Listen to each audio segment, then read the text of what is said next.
They say every abandoned place has a story. That's why I do what I do. I'm an urban explorer, but I've always thought of myself as more of a historian, a collector of forgotten narratives. I seek out the places the world has left behind, factories where the machinery still smells of oil, theaters where phantom audiences seem to watch you from the dusty seats, homes where half-set dinner tables tell a story of a life interrupted. I document them, photograph them, and try to piece together the lives that were lived within their decaying walls. My mantra has always been the same: take only pictures, leave only footprints. But the place I found 6 months ago, it didn't just have a story, it had a secret, a living, breathing, and utterly monstrous secret. And it didn't just take my picture, it took my life. This is the story of Blackwood Asylum and the impossible ward I found still operating in its heart. My obsession with derelict places started after my brother Sam disappeared. He wasn't an explorer like me. He was just a kid who went for a walk in the woods behind our house one autumn afternoon and never came back. No note, no witnesses, no trace. He just vanished. The world kept spinning, people offered their useless sympathies, and eventually they moved on. But I couldn't. I became obsessed with the concept of places that are simply gone, places that still exist physically but have been erased from the public consciousness. Finding them, walking their empty halls, felt like a way of connecting with him, of understanding what it means to be erased. Blackwood Asylum was the holy grail for explorers in my state. It sat on a sprawling, overgrown estate, a Gothic monstrosity of brick and slate that had been closed down in the 70s after a massive scandal involving patient abuse and unethical experiments. It was a place of local legend, a place kids dared each other to spend a night in. But it was notoriously difficult to get into. Fenced, boarded up, and regularly patrolled. It took me 3 years of research, studying old blueprints and satellite images before I found a potential way in, a collapsed section of an old steam tunnel system on the far edge of the property, hidden by a thicket of thorns. After weeks of careful preparation, I made my move on a moonless, overcast night. The air was thick and humid, smelling of rain and decay. Getting through the tunnel was a nightmare of rust, claustrophobia, and the unnerving feeling of skittering things just beyond the beam of my headlamp. But it worked. I emerged into a pitch-black basement, the air stale with the dust of 50 years. I was in. The asylum was everything I had hoped for and more. It was a perfectly preserved time capsule of misery. Peeling paint hung from the walls in long strips like shedding skin. Wheelchairs sat empty in the middle of long, dark corridors, facing the walls as if in punishment. In the patient rooms, metal bed frames rusted away, and claw marks scarred the inside of the heavy wooden doors. I spent hours exploring, my camera clicking away, my heart pounding with a mixture of terror and exhilaration. I found the infamous hydrotherapy rooms with their huge coffin-like tubs. I found the electroshock therapy suite, a device that looked like an executioner's chair still sitting in the center of the room. I felt the profound sadness of the place, the echoes of the thousands of lives that had been shattered within its walls. By the early hours of the morning, I had explored most of the main building. I was in the records office on the ground floor, sifting through water-damaged patient files, the names and diagnoses a litany of forgotten suffering. That's when I noticed it. Behind a massive fallen filing cabinet, the wallpaper was a different pattern, slightly newer, less faded. Curiosity piqued, I managed to shove the cabinet aside with a groan of protesting metal. Behind it was not a wall, but a door. A heavy steel door with no handle, no lock I could see, just a small circular window of thick wire-reinforced glass painted black from the other side. It wasn't on any of the official blueprints I had studied. It was an addition, something hidden. A cold thrill, colder than the basement air, ran down my spine. This was it, the secret at the heart of the mystery. After a thorough examination, I found a small, almost invisible seam near the floor. Prying it open with my crowbar revealed a recessed panel with a single, large brass lever. It was incredibly stiff, but with all my weight, I managed to pull it down. With a deep, groaning hiss of ancient pneumatics, the steel door slid sideways into the wall. The air that wafted out was different. Not stale, not dusty. It smelled sterile, like antiseptic and ozone, with a strange underlying metallic tang. I shone my flashlight into the darkness beyond. It wasn't a room. It was a staircase leading down. The steps weren't concrete or wood. They were made of a strange dark metal, perforated with small holes. Hesitantly, I stepped through the doorway. The moment my feet left the linoleum of the records office and touched the metal of the stairs, the door slid shut behind me with a deafening final clang. My heart leaped into my throat. I was trapped. Panic set in, hot and sharp. I threw myself against the door, but it was useless. It was a solid slab of steel. I was sealed in. My only way out was forward, down. Taking a deep breath to steady my shaking hands, I began my descent. The staircase seemed to go down forever, spiraling into the earth. The only sound was the clank of my boots on the metal steps. The further I went, the stronger the sterile smell became, and I began to hear another sound, a soft, rhythmic humming, like a massive machine operating somewhere below. The staircase ended in a small, circular chamber. In the center of the chamber was another door, this one resembling an airlock. Next to it was a small Bakelite intercom with a single red button. With no other choice, I pressed it. A harsh buzzer sounded, and then a voice crackled from the speaker. It was a man's voice, calm and measured, with a slight, unplaceable accent. "Identification?" the voice asked. I was so startled I couldn't speak. "Identification," the voice repeated, patient but firm. I'm lost," I stammered, the words feeling pathetic and absurd. There was a long pause. The humming from beyond the door seemed to grow louder. "That you are," the voice finally said. "Very well. The protocol for unexpected arrivals is clear. Please place your hands on the designated panels and await decontamination." Two panels on the wall next to the door lit up with a soft green light. I hesitated. What choice did I have? I placed my hands on the panels. A series of soft clicks echoed around me, and a barely visible mist sprayed down from the ceiling, carrying a sharp, clean scent. A few seconds later, the airlock door hissed open. "You may enter," the voice said. "Welcome to the Phylaxis ward." The room beyond the airlock was like nothing I had ever seen. It was a long, cavernous hall, the walls and floor made of the same perforated black metal as the stairs. The ceiling was a complex web of brass and copper pipes, all humming with that low, rhythmic energy. The light came not from bulbs, but from the pipes themselves, which glowed with a soft, golden luminescence. The hall was lined with doors, but they weren't cell doors. They looked more like bank vaults, made of thick, polished steel, each with a complex clock-like mechanism at its center.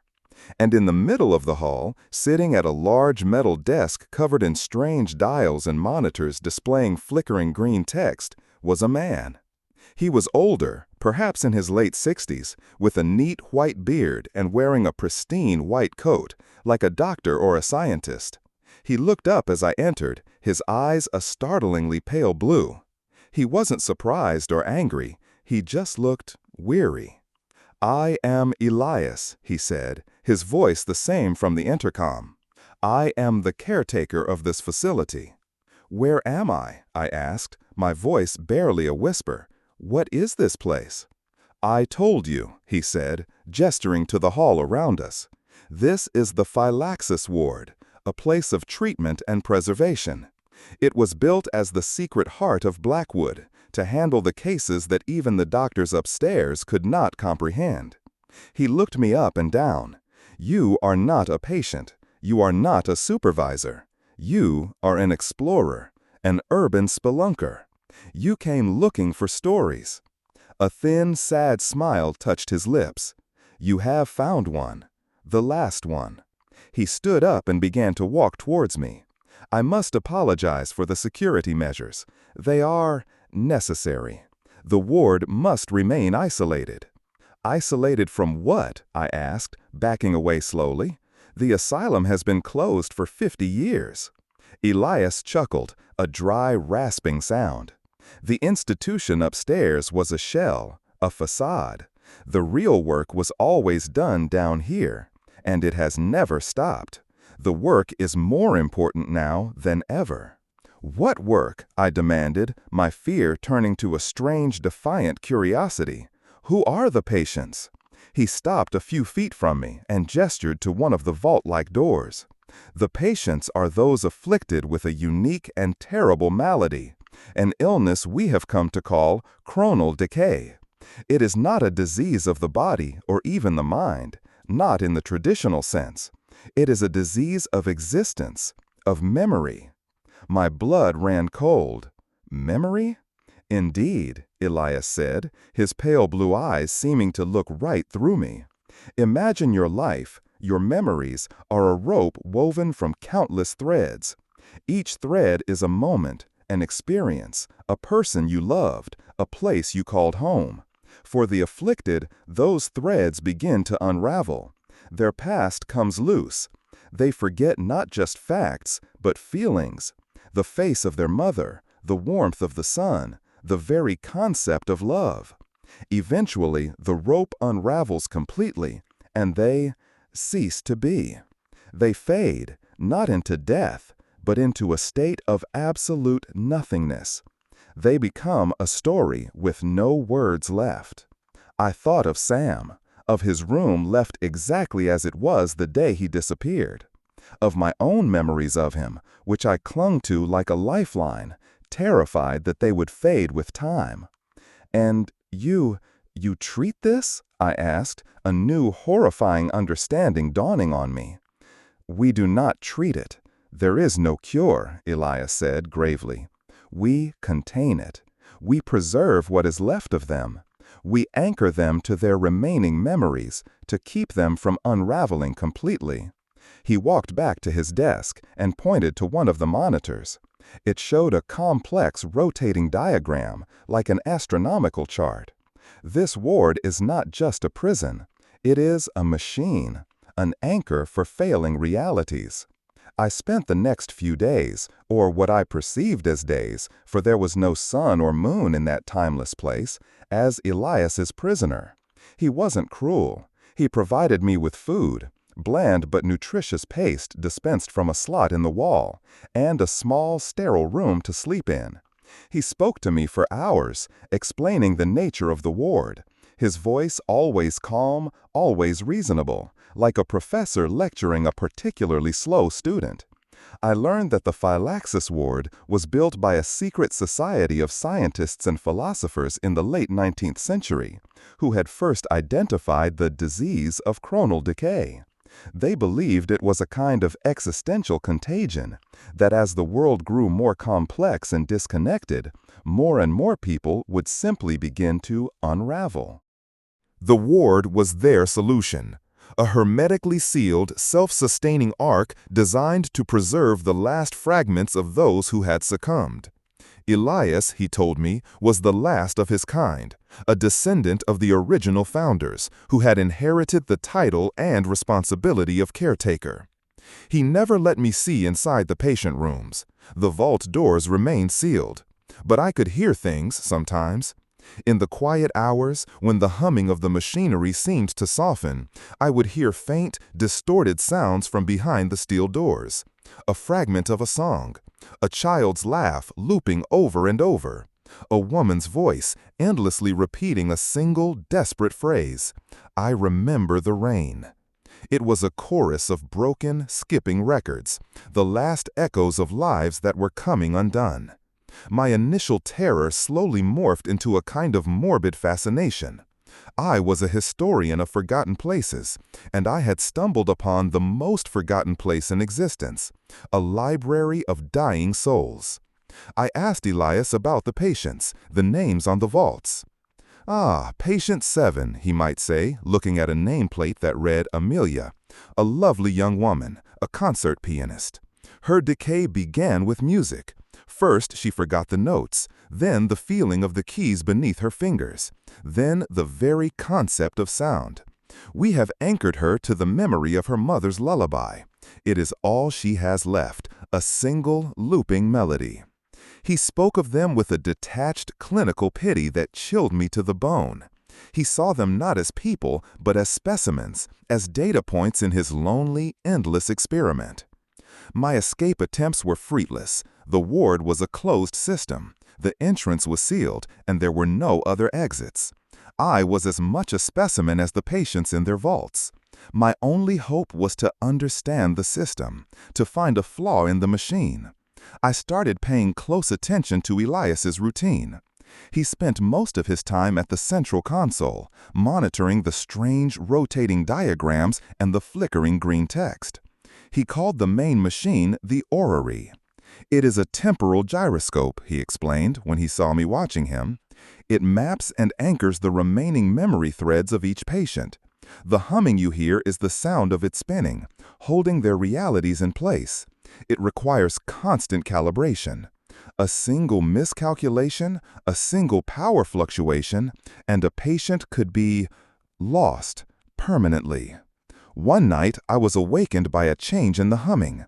It had grown louder, more discordant, and a new sound was added to it, a rhythmic, heavy clanking, like the ticking of a colossal clock. A red light was flashing on the ceiling of my room. I ran out into the main hall. Elias was standing before the vault of patient 12, a man named Thomas. He was holding a strange device, a large helmet connected by thick cables to a port on the vault door. "What's happening?" I shouted over the noise. "Patient 12 is destabilizing," Elias said, his voice tense, his focus entirely on the dials on the helmet. "His anchor is failing. I have to reinforce it. This is the treatment." As I watched in horror, the clock-like mechanism on the vault door began to spin. The numbers and symbols on its face glowed with a blinding white light. The humming intensified to a deafening roar. Elias placed the helmet over his own head. His body went rigid, his eyes rolling back until only the whites were visible. And then I felt it. A wave of something washed through the hall. It wasn't a physical force, but a mental one. For a fleeting second, my own memory seemed to liquefy. I saw a flash of Sam's face, but it was wrong. His eyes were the wrong color. I remembered a childhood vacation to a beach I had never been to. The smell of my mother's perfume was mixed with the smell of ozone and burning metal. My own history was being shuffled like a deck of cards. I collapsed to my knees, clutching my head, a scream tearing from my throat. Just as quickly as it began, it was over.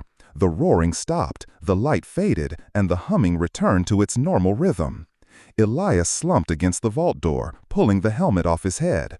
He was pale and shaking, sweat beading on his forehead.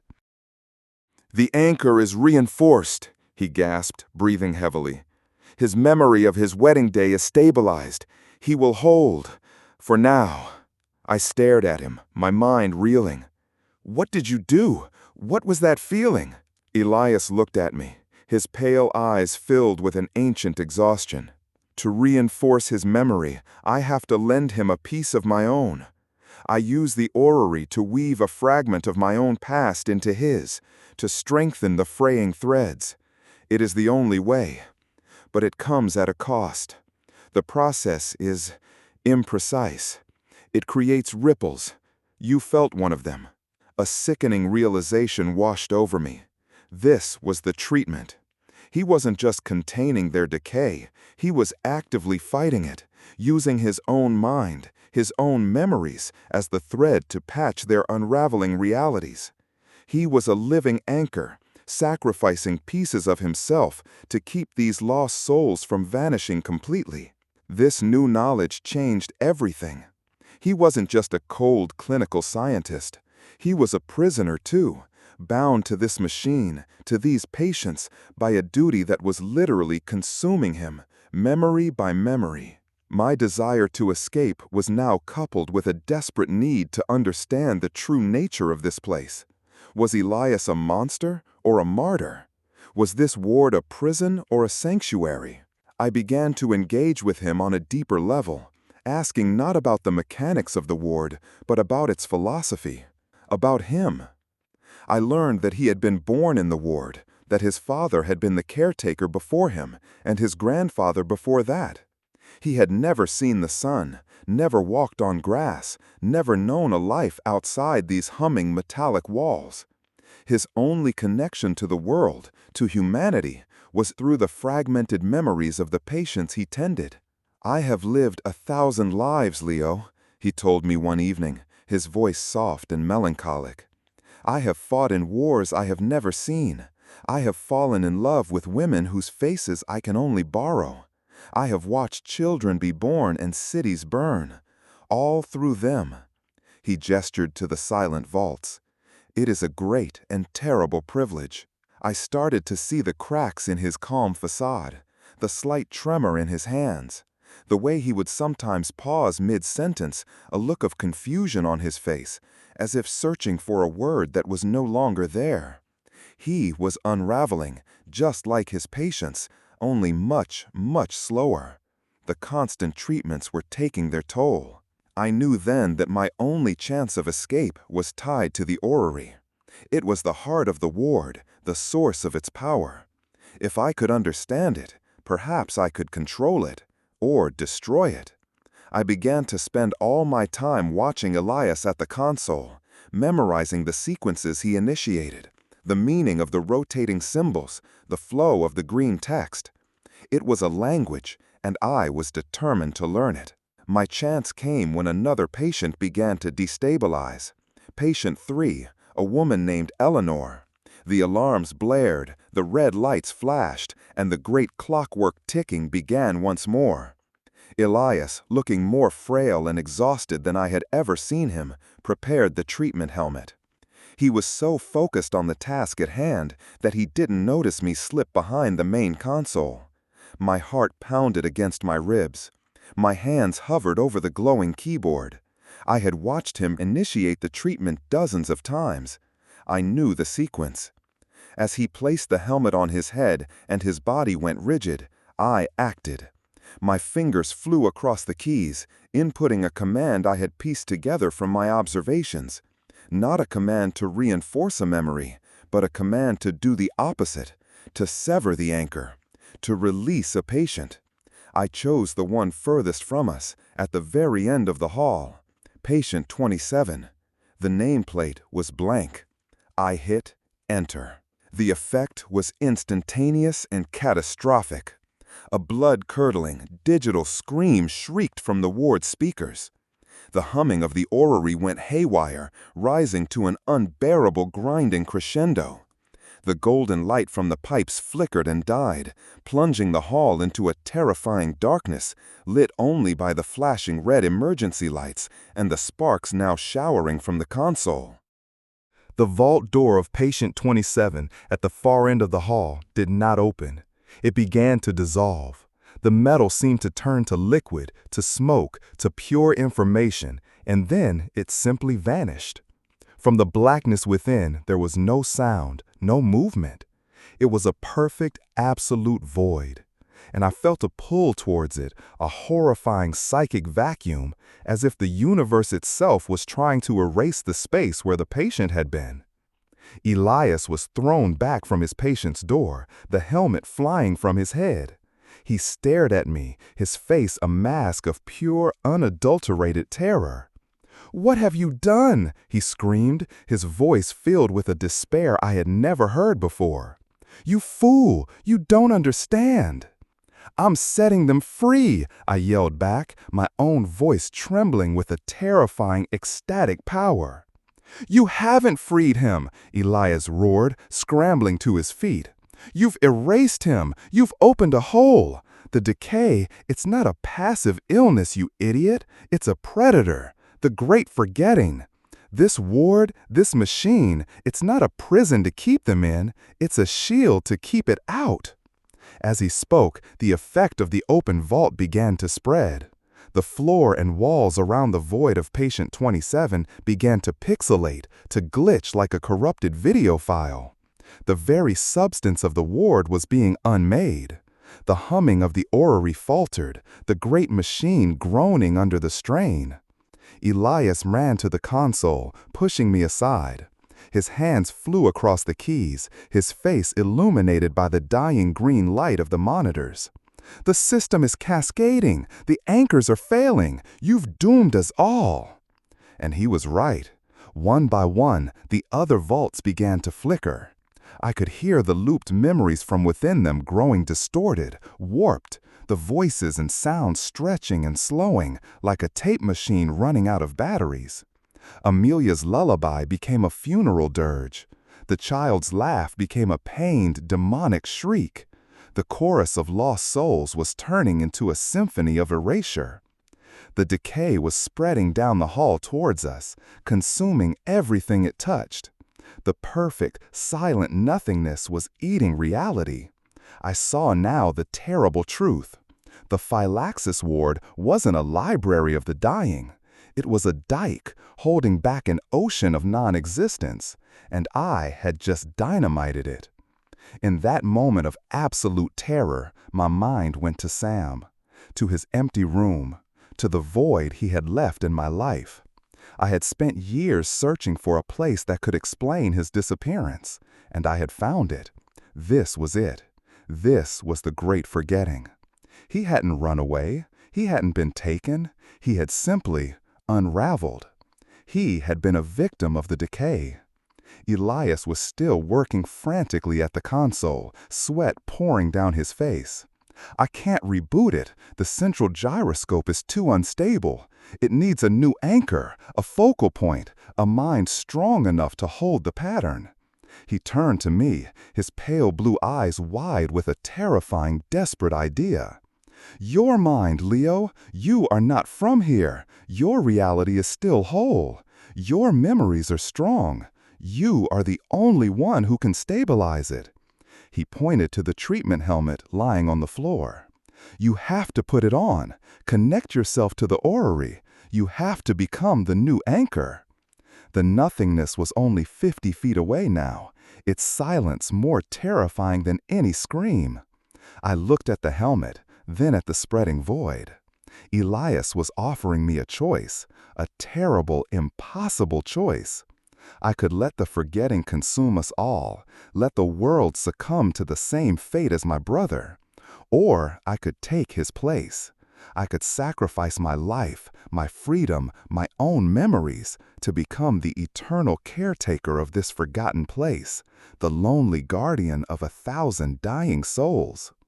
My whole life I had been running, chasing ghosts, hiding in the ruins of the past to escape the pain of my present. I had been a historian of endings. Now I was being offered the chance to be the guardian of a continuation, however fragile, however miserable. I thought of Amelia's lullaby. I thought of Thomas's wedding day. I thought of all the broken fragments of lives that Elias had fought so hard to preserve. They were stories, and they deserved to have an ending, not just an erasure. The decay was almost upon us. The sound of the machinery was a death rattle. The air crackled with the energy of uncreation. I looked at Elias, the last in a long line of sacrificial lambs, and I saw not a jailer, but a hero. I picked up the helmet. It was heavy, heavy with the weight of 1,000 memories. "Tell me what to do," I said, my voice clear and steady for the first time since I had entered this place. A look of profound, heartbreaking relief washed over Elias's face.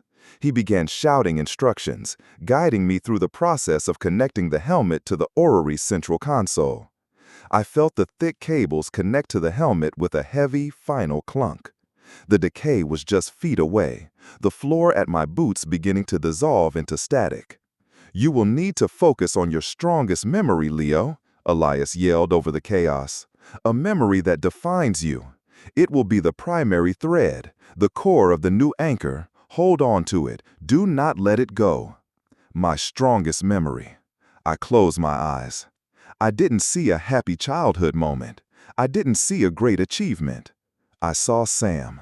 I saw him on the last day I saw him alive.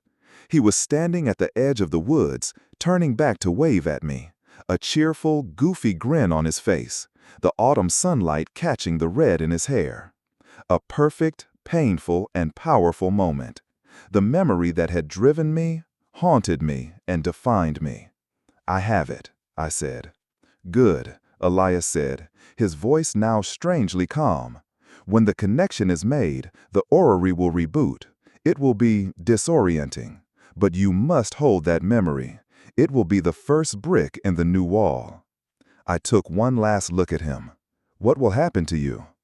He gave me that same thin, sad smile I had seen when I first arrived.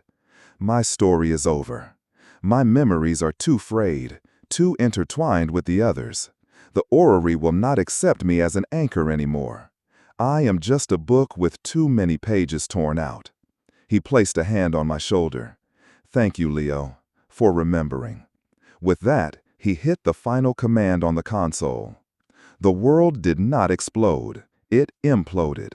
My consciousness was ripped from my body and thrown into a hurricane of light, sound, and raw information.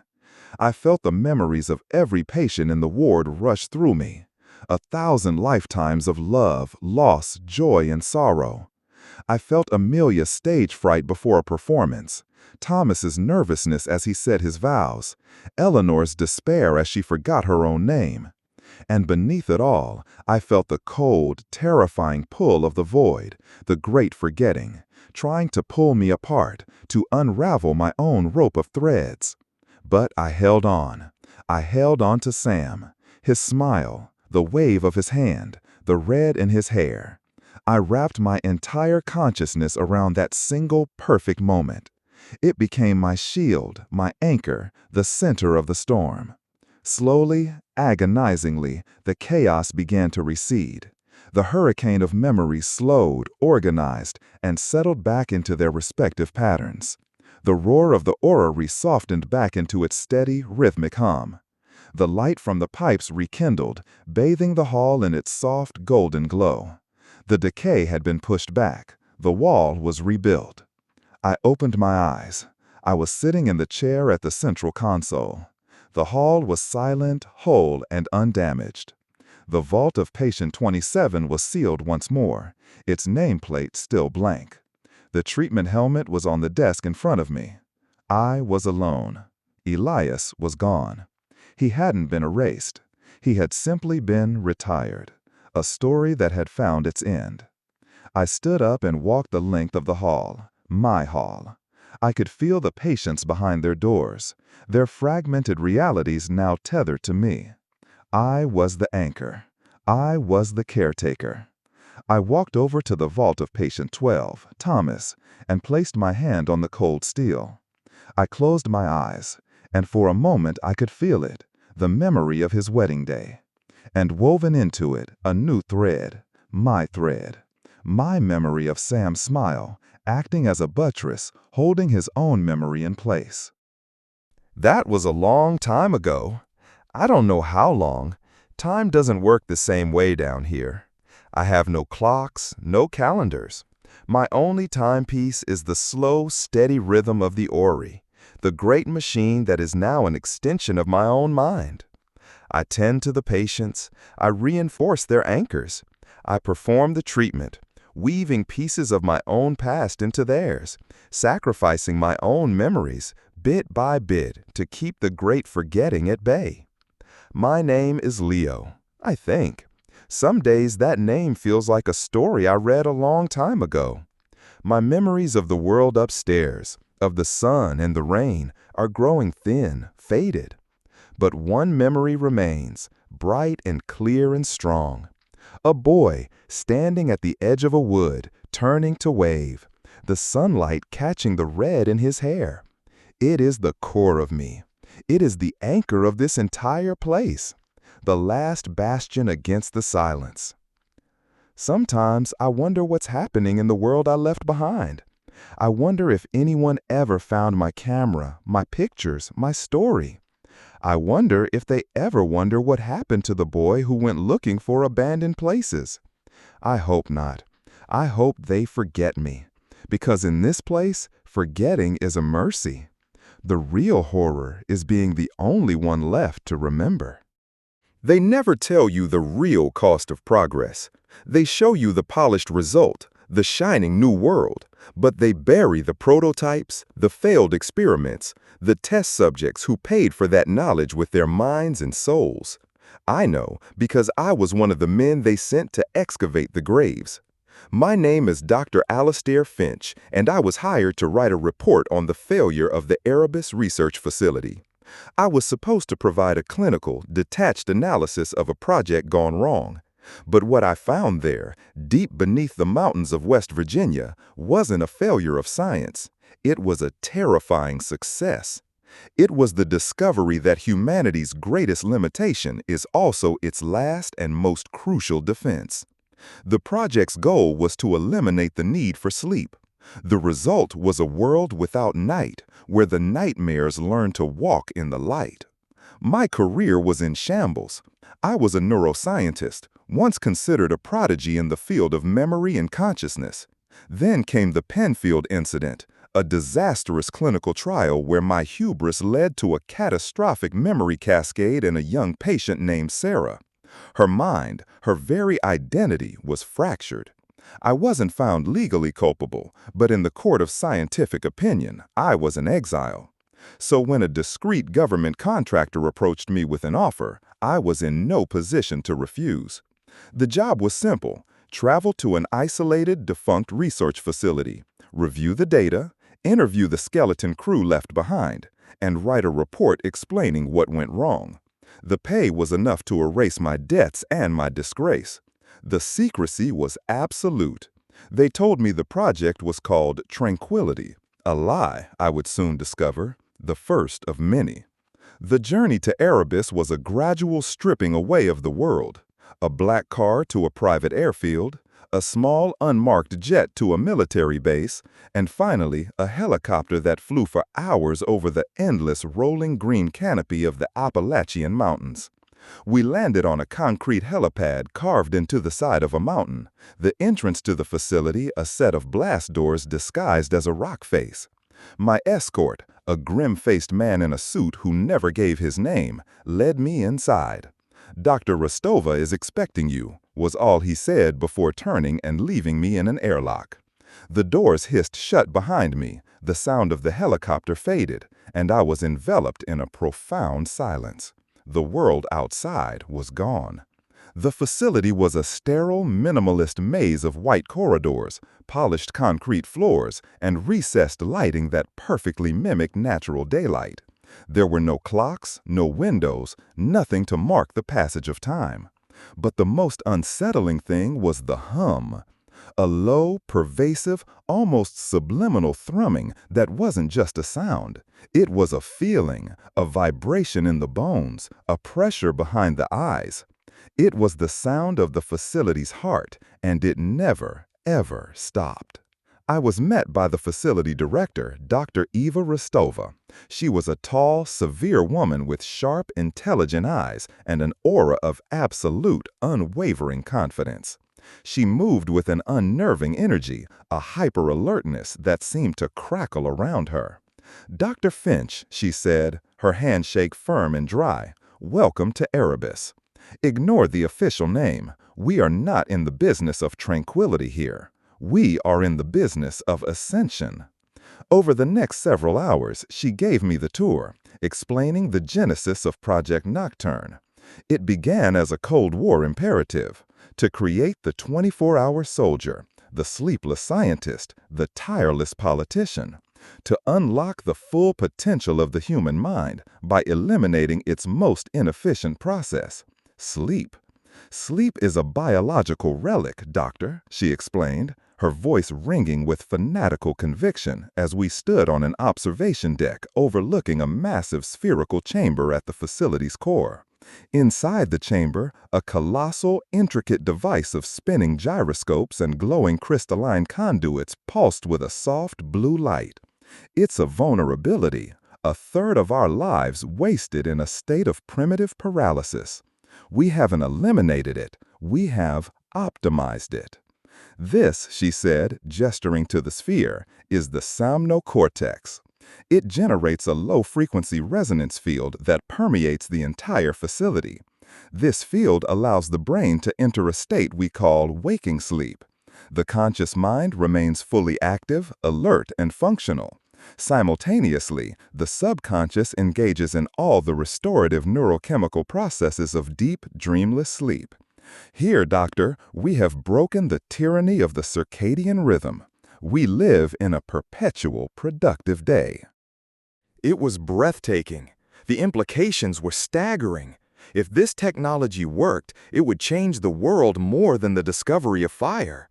I looked at the handful of technicians and scientists we passed in the halls. They were all just like Rostova, sharp, focused, moving with a tireless, almost frantic energy. They smiled, they were polite, but their eyes never seemed to rest.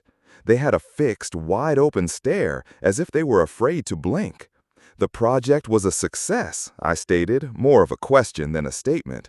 So why am I here? What failure am I supposed to be investigating? Rostova's smile tightened. There have been side effects. A mild cognitive degradation in some of the staff. Disorientation. Auditory and visual misperceptions. Nothing we can't manage. But the funding committee is risk-averse. They've paused the project pending an outside review. Your review. She looked at me, her gaze intense. You are here to observe, to analyze our data, and to write a report confirming that the somnicortex is safe and ready for its next phase. It was clear I wasn't here to be an impartial observer. I was here to provide a rubber stamp. But my scientific curiosity was piqued. A world without sleep, it was a problem I had dreamed of solving. I agreed to her terms, my professional skepticism warring with my academic ambition. They assigned me a small, sterile dormitory room. The light in the room never changed. The hum of the somnicortex was a constant presence. There was a bed, but Rostova explained it was merely for comfort and relaxation, not for sleep. No one at Erebus had truly slept in over 3 years. The first 48 hours were a blur of data analysis and observation. The biometrics of the staff were flawless. No signs of fatigue, perfect cognitive function tests, elevated serotonin levels. It was a medical miracle. And yet, I couldn't shake a feeling of profound unease. The atmosphere in Erebus was like a string pulled too tight, vibrating with a tension I couldn't name. The staff never engaged in idle chatter. Their conversations were brief, efficient, and work-related. They moved and worked in a state of perfect, harmonious focus, like a hive mind. The first misperception, as Rostova called it, happened on my 3rd day. I was walking down a corridor and saw a flicker of movement in my peripheral vision. I turned, but there was nothing there, just the long, white, empty hallway. I dismissed it as a trick of the eye, a symptom of my own fatigue, as my body struggled to adjust to the waking sleep. Then I started hearing things. A faint, brief snatch of music, like a distant piano, in the absolute silence of the library. The sound of a pen dropping on the floor in the empty room next to mine. My mind, I reasoned, was creating phantom stimuli to cope with the sensory monotony. The real strangeness began when I started reviewing the logs of my predecessor, Dr. Eris Thorne. His official record stated he had died of a sudden, massive stroke. His logs told a different story. The early entries were filled with the same wonder and excitement I felt. But then his tone began to change. Entry 74. The resonance field is having an unforeseen effect. The barrier between the conscious and subconscious mind appears to be growing permeable. I have experienced several vivid, spontaneous daydreams. Dr. Rostova dismisses them as a benign adaptation phase. Entry 91. The daydreams are becoming more persistent. More concerningly, they are not always my own. While speaking with Dr. Chen today, I had a sudden, overwhelming memory of a childhood birthday party on a farm. I have never been to a farm. Chen grew up on a farm in rural China. It felt shared. Entry 112. We are dreaming into each other. The somnicortex has done more than just allow us to stay awake. It has networked our subconscious minds. We have become a single dreaming entity. The misperceptions are not hallucinations. They are leaks, intrusions from the collective dream space. My blood ran cold as I read those words. A collective dream space. The implications were terrifying. I looked out of the library's glass wall into the main atrium. I saw two researchers deep in conversation. As I watched, a shadowy, indistinct shape, like a large multi-legged insect, seemed to skitter across the floor behind them for a split second before vanishing. Neither of them reacted. Had I just seen that? Or had I dreamed it from someone else's mind? Someone with a fear of spiders? I confronted Rostova with Thorne's logs. She didn't deny it. Dr. Thorne was a brilliant man, but he was an alarmist, she said, her composure unshaken. He saw a transitional phase and called it a catastrophe. Yes, a degree of subconscious transference has occurred, a side effect of the brain's heightened neuroplasticity in the waking sleep state. It is a sign of a new, emerging form of consciousness, a collective consciousness. We are not just sleepless, doctor. We are becoming connected. Unified? I shot back, my voice rising. Eva, what I'm seeing in these logs, what I'm experiencing myself, it isn't unity. It's a breach of the most fundamental privacy, the privacy of the mind. And it's getting worse. Thorne's last entries are almost incoherent. He talks about hypnagogia, manifestations. Growing pains, she snapped, her calm facade finally cracking to reveal the zealot beneath. Evolution is not a painless process, doctor. We are on the verge of becoming something more than human. A species that does not need to retreat into the darkness, that does not fear the contents of its own mind. Thorne was weak. He allowed his own fears to color his research. He was devoured by them. Devoured by them, I whispered, the phrase sending a chill through me. What does that mean? Before she could answer, a klaxon alarm blared through the facility. A red light began to flash on the wall. Rostova's head snapped towards the intercom.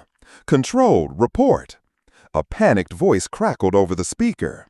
It's Dr. Chan, in the botany lab. He's having a severe cognitive event. He's not alone. We ran. The botany lab was a large, humid biodome, the only place in Erebus filled with life, with green, growing things. Dr. Chan was huddled in a corner, screaming, his hands over his face. He was a small, quiet man I'd spoken to several times. Now he was convulsing in terror, and standing over him was something that did not belong.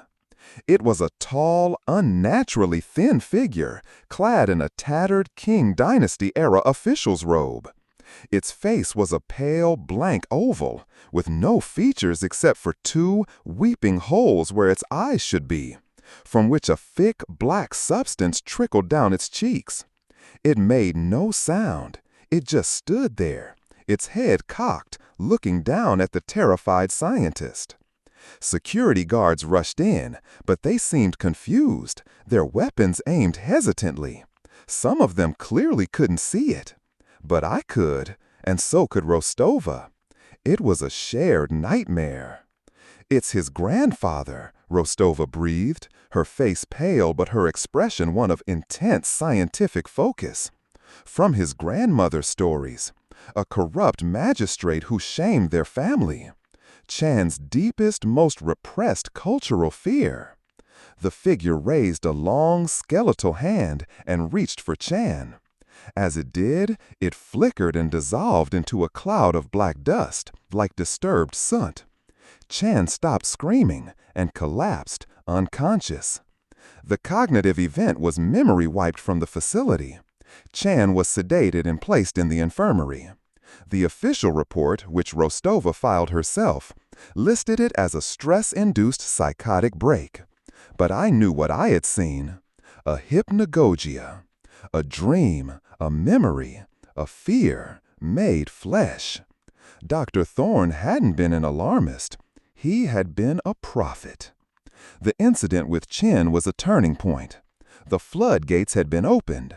The intrusions, as I now called them, became more frequent, more tangible. The shared dream space was becoming unstable, and the things living in the dark corners of our minds were starting to crawl out into the perpetual light. I started seeing them everywhere. A little girl in a faded dress, weeping silently in the corridors.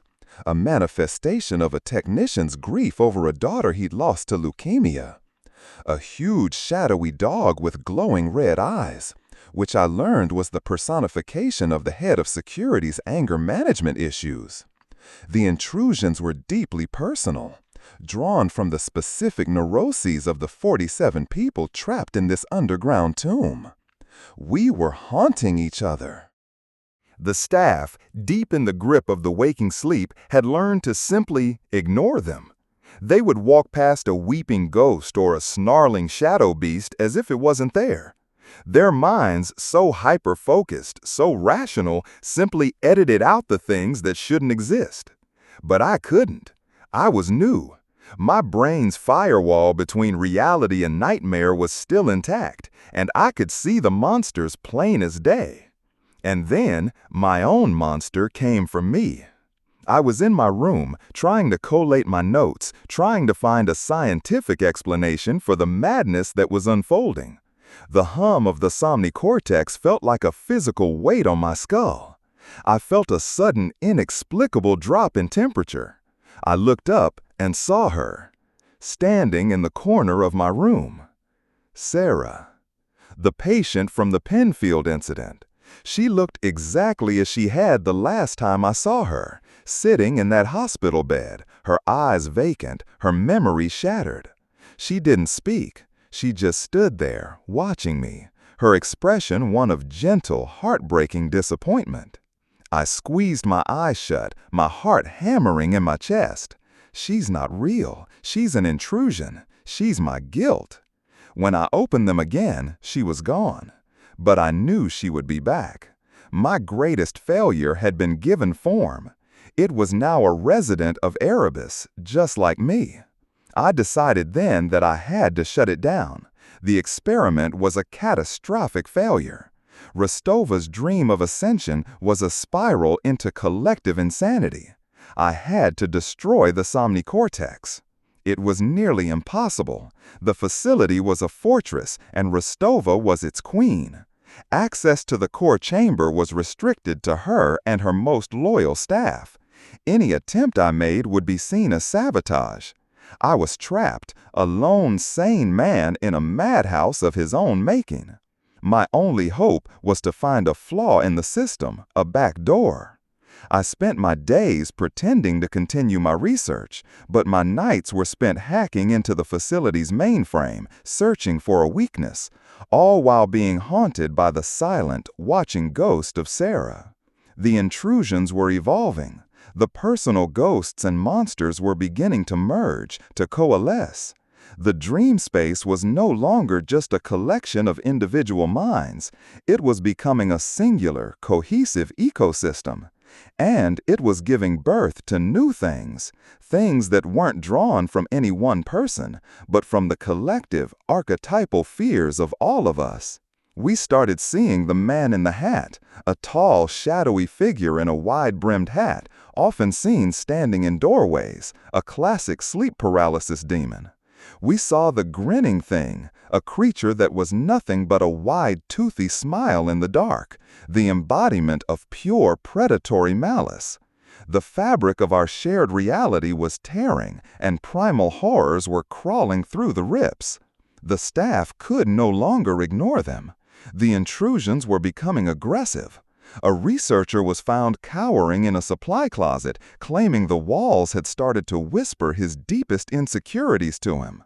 Another was badly scratched by a manifestation of her own self-loathing, a shrieking cat-like shadow. The perfect productive harmony of Erebus had descended into a paranoid, whispering chaos. Everyone was a potential source of the next monster. Every mind was a loaded gun.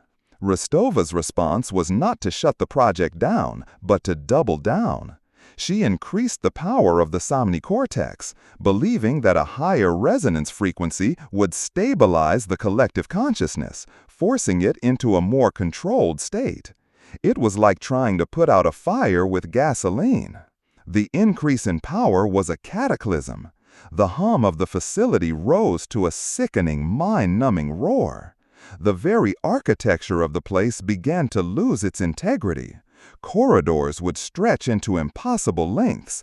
Doors would open into solid concrete walls. Rooms would rearrange themselves when you weren't looking. Reality was no longer a constant. It was a suggestion, a dream that the facility was constantly redreaming. The dream space and the real world were now one and the same. And the new intrusions were no longer just specters. They had weight, they had substance, they were born of our shared nightmare, and they were hungry. The grinning thing was no longer just a smile. It was a physical creature of living shadow that hunted in the flickering hallways. The man in the hat was no longer a passive observer.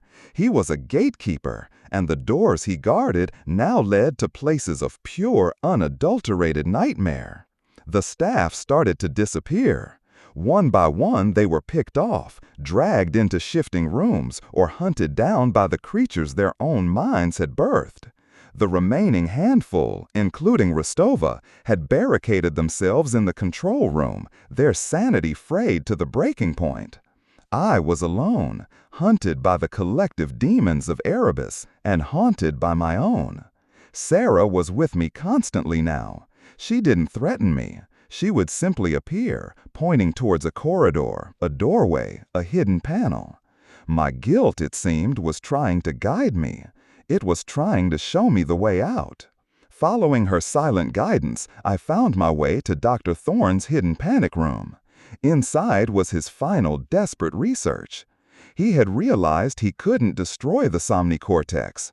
The sudden collapse of the resonance field with so many minds linked to it would cause a psychic backlash so severe it would kill everyone instantly. A cognitive apocalypse. It couldn't be destroyed. It had to be hijacked. Thorne had designed a program, a lucidity protocol, a viral signal that, if introduced into the core, wouldn't shut the machine down, but would seize control of the collective dream. It would force the waking sleep into a true, stable, lucid dream. One mind would have to become the dreamer, the conscious controller of the entire dream space, calming the storm, pacifying the monsters, and locking the gates from the inside. It was a one-way trip. To save everyone else, one person would have to sacrifice their own mind and become the eternal warden of this psychic prison. I looked at the data stick containing the protocol, and I looked at Sarah, standing by the door, her expression one of understanding.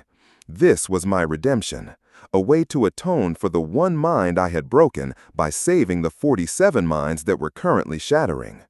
Getting to the core was a journey through hell. The facility was now a living, breathing Escher painting of our worst fears. I navigated hallways that twisted back on themselves, dodged creatures made of pure anxiety, and pushed through walls that felt like yielding flesh.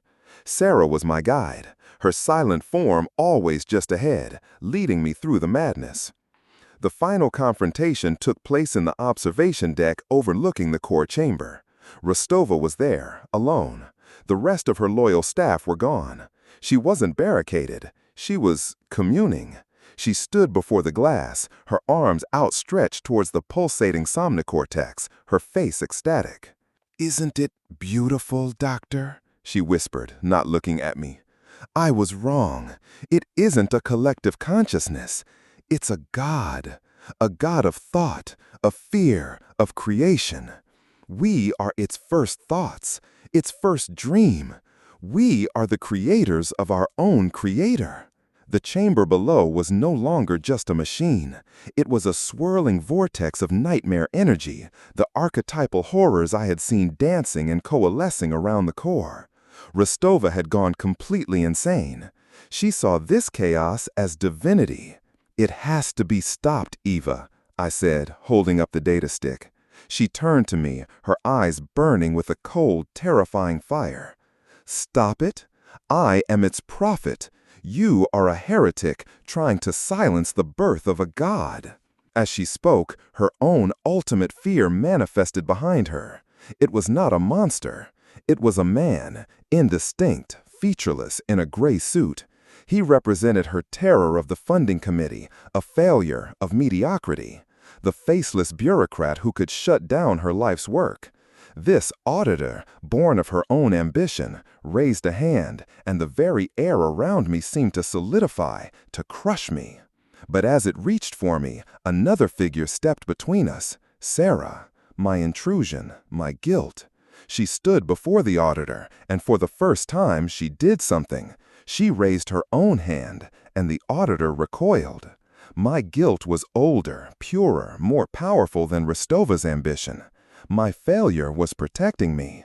In that moment of distraction, I ran.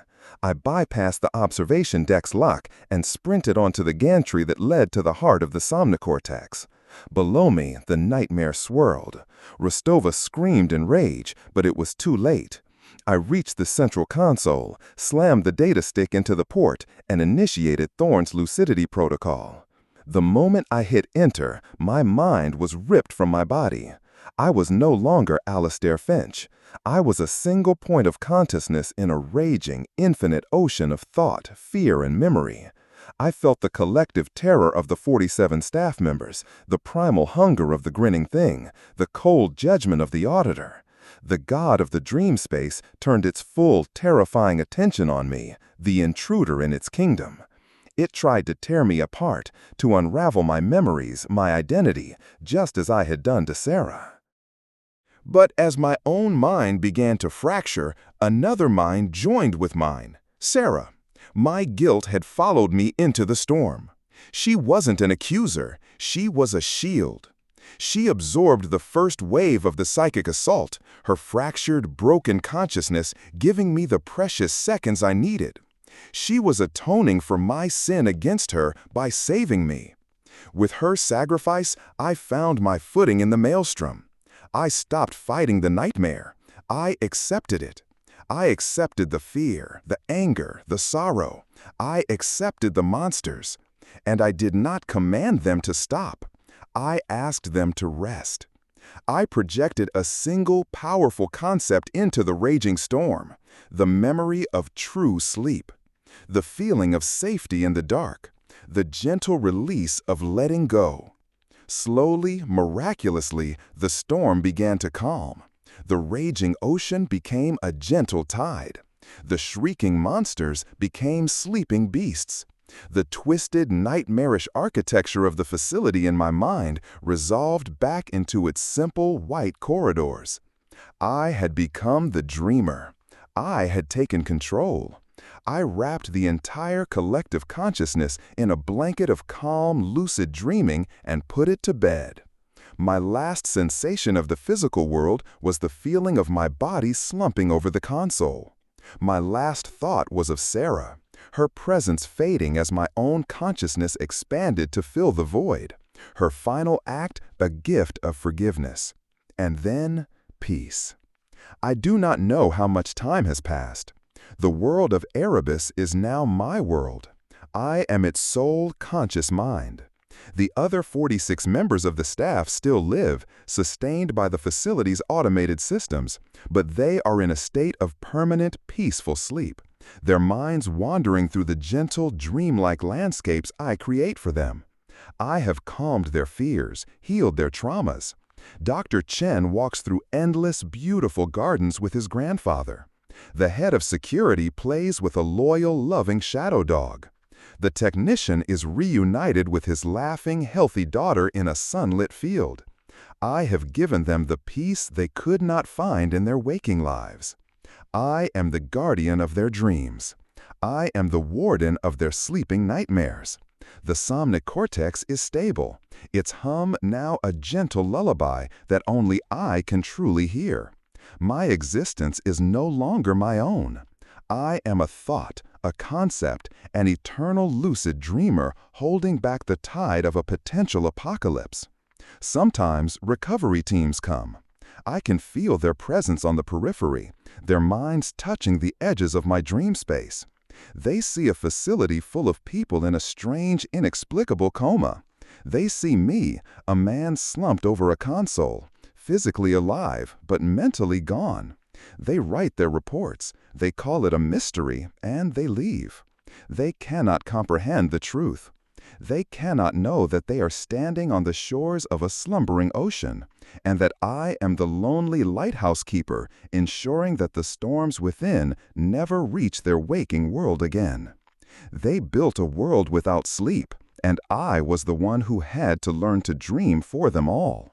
It is a lonely existence, but it is a penance, and it is a mercy, because I know what waits in the darkness when there is no one left to dream.